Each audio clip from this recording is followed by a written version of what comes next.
webi Kabila sali comme zela biso na webi Kabila sali comme nzela biso to tuna Kabila ni to Kabila bando sala kaba nzela biso to tuna Kabila to kolia banzela to somba libanga sukali nzamba on parle de quoi? Alors tant que surtout quand nous parlons nation, tout le mot la haine, tout le mot la tribalisme, tout le mot la mauvaise foi, c'est notre pays. Donc il n'était pas travailler ma bé. 5 ans à Félix, c'est ça dépendre de la vie. La vie n'a pas 4 à 5 ans à Félix. Vie à moi n'a pas. Et ça n'a 4 à 5 ans à Félix. Ta vie est dans 4 à Félix. Qu'on le veuille ou pas, que tu critiques ou pas, Félix travaille.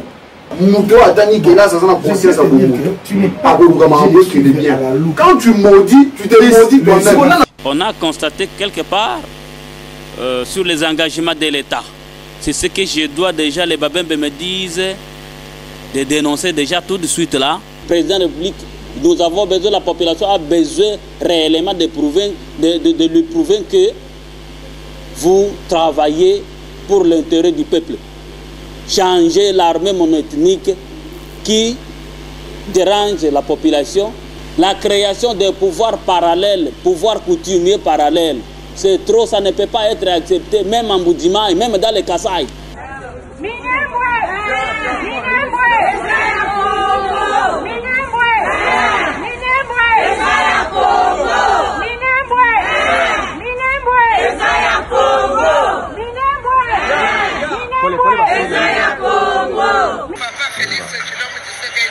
Président de la République démocratique du Congo.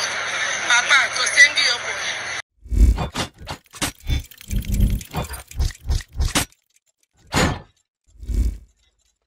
Biso, nzela wana basala ngotu wa liboso. Baya ko sala ngo nzela mibale, batu wa mibale. Ezo buka na fike charge. Papa, yo te sera za mbuchima. Monsieur, Papa, je te donne une information. Je suis natif de la commune de Kalamuzela. Webi Kabila sali comme zela biso na webi Kabila sali comme nzela. Biso to tuna Kabila ni to Kabila. Bando sala kaba nzela. Biso to tuna Kabila to kolia banzela. Lelo yo so metali so nzela université. Biso to sala ga to na yangota. Biso sala ga to lia bien. Kulingongo awa.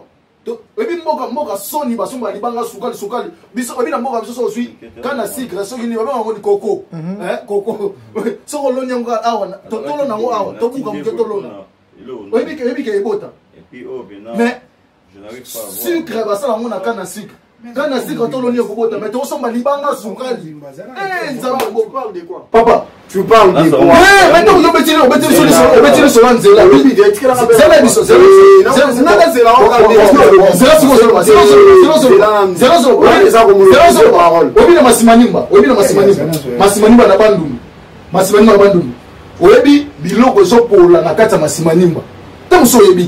Biso zali peut-être dans la université betela biso nzela betela biso lisolo na kata masani pour enseignement ils est effectif papa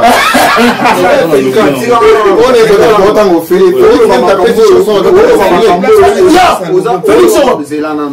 gratuité cinéma existant moi biloko boy matanga mafuta kama gratuité cinéma formation naza natif ya commune Kalamu.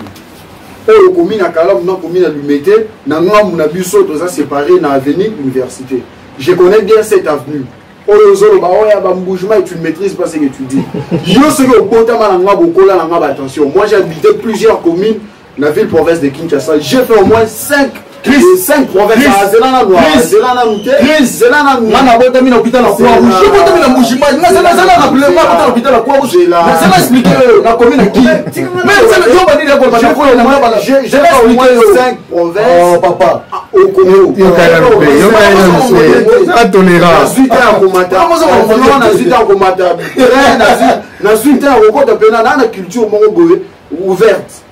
Alors, surtout quand nous parlons de nation, tout le mot la haine, tout le mot la tribalisme, tout le mot la mauvaise foi, c'est notre pays. Le lot,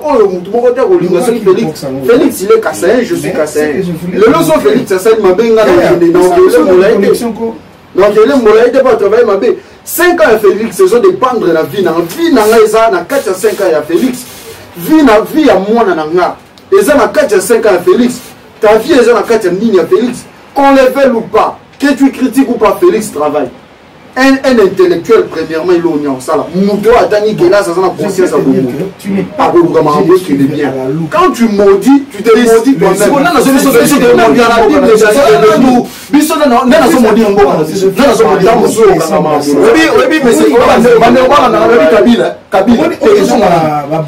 Kabila asaleli biso banzela na ndenge moko ya dégâts. Oyebi lelo ko kende lelo bando. Soki 2 secondes. On dit que 2 secondes, on dit 2 secondes, on dit que ok, bando doit aller retour. C'est plutôt Félix et le roi comme ça. Et le reste on a passé. Il y a on a pas de la souci. Peut-être aux ans de maîtrise, il y a qui ça ça. Est-ce que Oyebi a venu mo benga qui quitte, a venu qui quitte. A venu on est sangisi, soki 6, soki 7 communes. Et bandi na limité.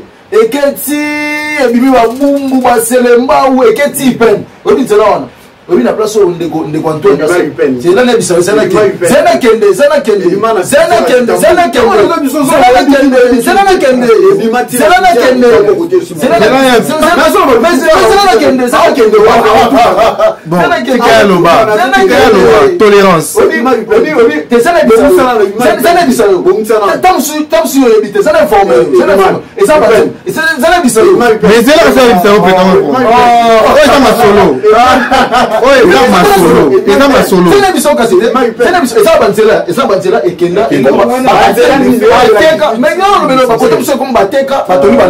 plutôt Moussa Antoine Zagini. Moussa Antoine Zagini biso tondo sengai. Ndeko Antoine.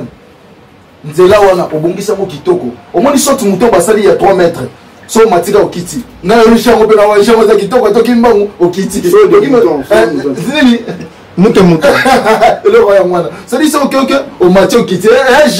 Et plutôt ça pour na webi biso to zelaki ndeko Antoine so la ngasa so de yo zelaki o mais zela te ça to kendete yo zela bisa yote pour Kabila déjà pesa qui déjà pour basali passation na Kabila basali mariage basali bana wana ye mwasi Kabila mubali c'est bon bana alors te bana na bakabuya nde bana ba je wana o sa direct mais c'est toujours kende non mais c'est tout kende faut que pas le mais c'est pas tout kende ata Caleb peut rejoindre là il faut la salle venir tout keba zela faut la salle so que ça qui sorti mais ba ko ça le puis vite na pesa muto nga pole bino nga poser bino mbale parce que on a bien dans ma son to so là enlève pas kai carrément excel na moza mukie et lo konini yango bino bozo ba Félix a du pouvoir abengi fallu zo pouvoir ngata tiki pouvoir ma pesa on a ni Félix bozo condamné na nini soki na betaki biso ya fayu longo bakene naza moto décider to na obi ngane na bona na contre cider na contre fayu na contre process mais c'est na kende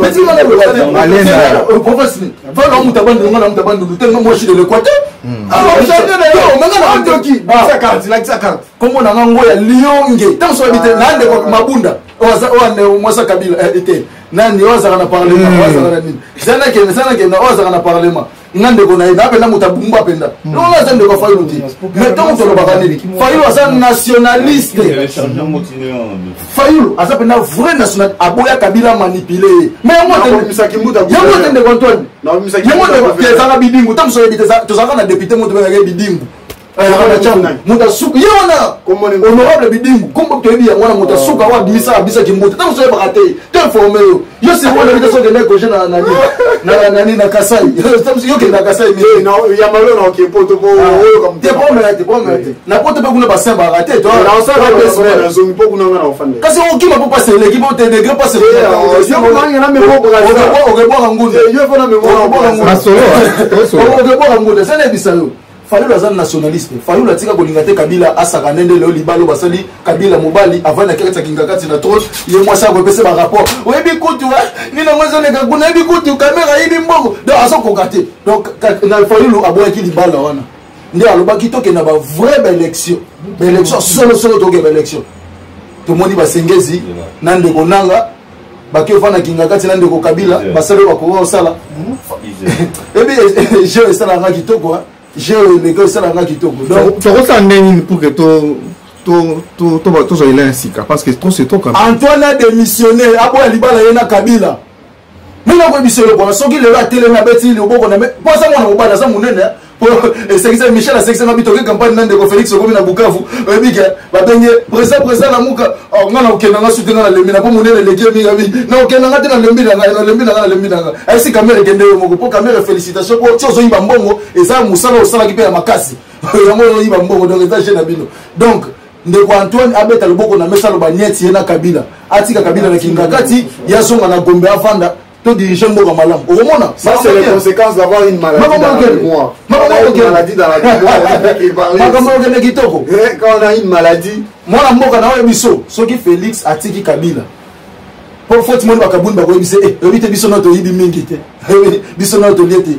Bakabu ya nyoso. Yebisa la place yo mona kabu na moniere yaki na ngaba yo mona moniere longwe. Donc pour la biso Kabila biso bango longo la bilo wana. Mais c'est de Congo ya natu na mutu na moko parce que ça nga mozo ning sanga ma bongo. Jeannette alobi que no ba kito ke na recensement. Na recensement pour la banane basa la recensement. Parce que en 98 ba afdel bayaka bazonga pété. Ce qu'on a recensement na banane ba la recenser. Rebi ngana puya ba zela. Et là on sort que na suka ke il faut trouver 5 là. 5e là la langue. Faut mingi to kenda rotuna mingi to fandi sala mingi to tuna ndeko honorable Jeannette honorable Jeannette Kabila likambo recensement wana les à côté mon na osimba te po ba ya olukanga do faux débat mais dis-moi s'il faut pas recenser to banda até likambo to banda na suka ba misa ba vrai identité on a senga na mutu mo comme ça identité na ndeko caméra bimisa identité na yo ndeto weba ndeko caméra na osenga na munyo sote parce que ba Robert ba bongo comme congolais pour ça na mo na mboka batu aussi pe nationalité comme le congolais na senga ndeko caméra ya na obité okoza mutu bota na obeli bando aussi nationalité comme congolais na lobi boy ndeko caméra on a passeport rouge. Tant que bah na côté de la baie, mais on a passeport rouge. On a passeport rouge. À ça pena, il y a Grande-Bretagne, il y a un ranango. Sauter le passeport, on s'est théâtre. Oui, c'est que c'est l'émission. Oui, bande on a mis sur ma caméra na quatre États-Unis. Ma vidéo, c'est ma vidéo tambola. Non, on a téléphone, on a un ndabo. Vidéo mo tambola ma caméra, ça me identité, mais ça passeport. Ah ça t'as passeport congolais. Ni de moté. Ah, moi na mboka, bon ni ma comme ni ko ça biso. Le comité directeur de Babembe, dirigé par Yoram Echiba, a organisé une restitution du dialogue intercommunautaire d'Uvira dans la province du Sud Kivu. Cette cérémonie de restitution a été organisée à Kinshasa aux membres de la communauté Babembe qui y vivent. Il était question au cours de cette séance de faire une synthèse du déroulement du dialogue du cahier des charges de la communauté Babembe qui comporte des éléments importants, entre autres les exigences de l'annulation du décret créa la commune de Minembwe en territoire de Fizi Itombwe, la dénonciation d'accaparement de terres et la création de pouvoirs coutumiers parallèles par les Tutsis, dire non à l'armée commandée par une seule communauté Tutsi, dire non aux tueries et à l'insécurisation dont les originaires Babembe sont victimes sur leurs propres terres en complicité avec les FRDC Tutsi et les autorités corrompues. Le secrétaire général et porte-parole de la communauté Babembe revient ici sur l'essentiel de cette communication. Étant l'envoyé des Babembe de Kinshasa, j'avais l'obligation de venir faire la restitution au Babembe. C'est ce que j'ai fait aujourd'hui, c'est pourquoi vous avez vu tous les Babembe étaient là. La tenue du dialogue et tout ce qui s'est passé. Et la synthèse du cahier des charges des Babembe, nous avons donné. La synthèse, nous avons même montré ce qui a été considéré comme acte d'engagement. Les Babembe informent au chef de l'État Félix-Antoine Tshisekedi qu'ils sont aussi contre l'un des engagements que l'État a tenus au cours de ce dialogue, celui de travailler sur la cartographie des entités nouvellement créées, et note que la paix durable dans les hauts plateaux de Fizi, Itombwe et Uvira sera fonction du comportement que vont y afficher les Tutsis. On a constaté quelque part sur les engagements de l'État. C'est ce que je dois déjà, les Babembe me disent, de dénoncer déjà tout de suite là, parce que heureusement que c'est un travail d'une ONG. Les Babembe voient flou là où l'État veut s'engager à travailler sur la cartographie des entités nouvellement créées et à pourvoir leurs animateurs. Là, nous ne sommes pas d'accord, elles ne seront jamais d'accord. Je sais que son Excellence, Monsieur le chef de l'État, a déjà eu peut-être ce cahier de charges, mais il doit retenir des gens. Alors, nous ne voulons pas. Ici, ce n'est pas seulement moi, mais c'est tous les Babembe qui disent ce que je suis en train de dire ici. Et nous nous adressons au président de la République. Travailler sur la cartographie ne nous intéresse pas. Et pour cette entité-là, parce que c'est une entité qui est sanguinaire. Bon, être rassuré de la paix, c'est difficile tout simplement parce que ce sont des paroles qui ont été données. Or, le dialogue qui s'est tenu à Uvira, c'était presque, selon ce qu'il nous disait, c'était presque 70e dialogue. Sur ce même point, la paix durable, la paix durable. Le problème est que nous, lorsque nous parlons, nous sommes francs et nous nous exprimons avec tout le cœur et tout le besoin d'avoir la paix durable. Malheureusement, nous sommes entourés des hypocrites. Hein, les amis avec qui nous traitons nous mettent dans une situation « je t'aime, moi non plus ». Nous allons confirmer que ces engagements sont vraiment pris en compte après des années. Parce que la paix dans les hauts plateaux de Fizi, Uvira et Itombwe sera fonction du comportement que vont adopter nos amis Tutsis. Si eux veulent la paix, et il y aura la paix. Si eux ne veulent pas la paix, veulent toujours tuer, et après crier en disant qu'ils sont victimes, il y aura toujours des tensions et des affrontements.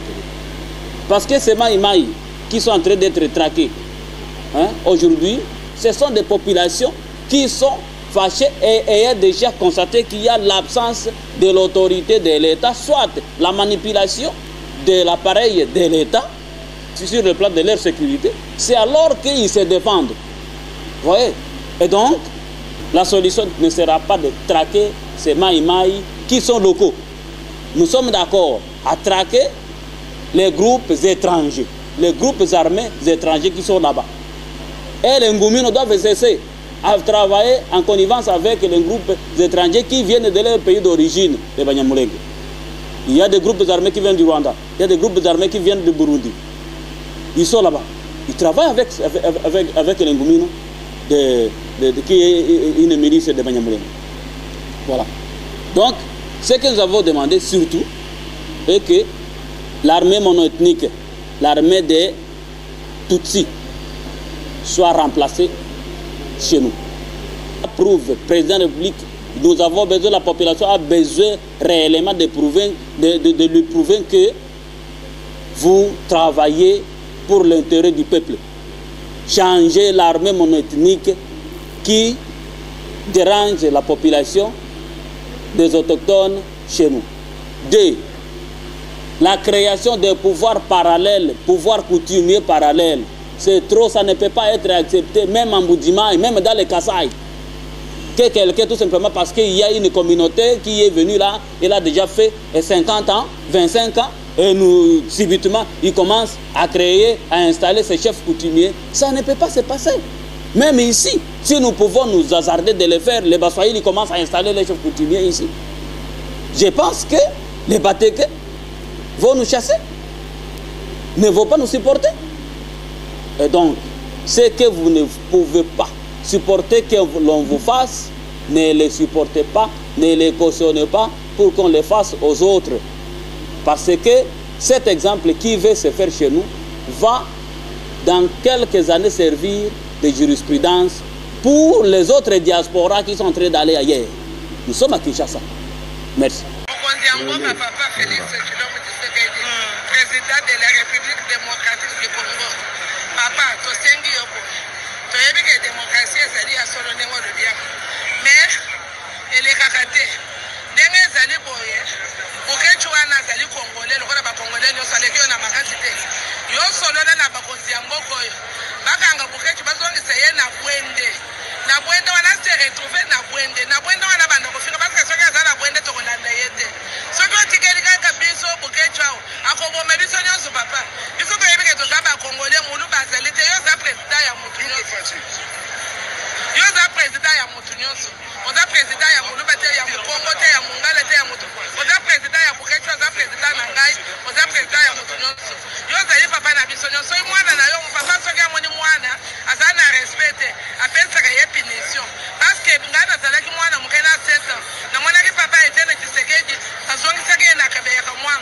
tovandaki na ye tozoya na mbushima po tokenda kana ngepa na biso tobanda kutaya na mbushima na kabeko mo biso toye awa toye minembwe toye awa toye minembwe biso toye awa toye minembwe toye awa toye minembwe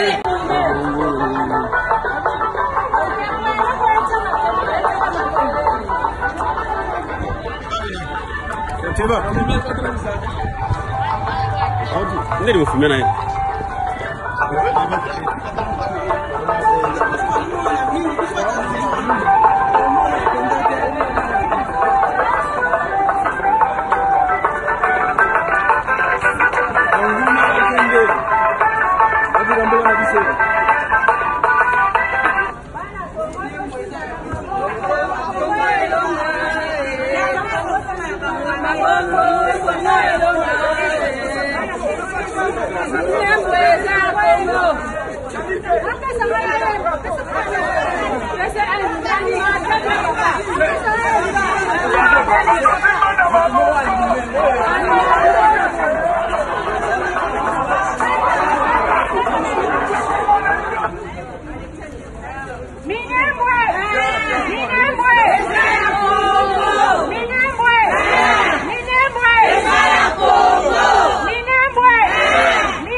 Minembwe ezali Congo ya ba Congolais. Eza ya bambulusi ya bisa bambulusi. Eza ya bambulusi ya bapiki. Eza ya barongete.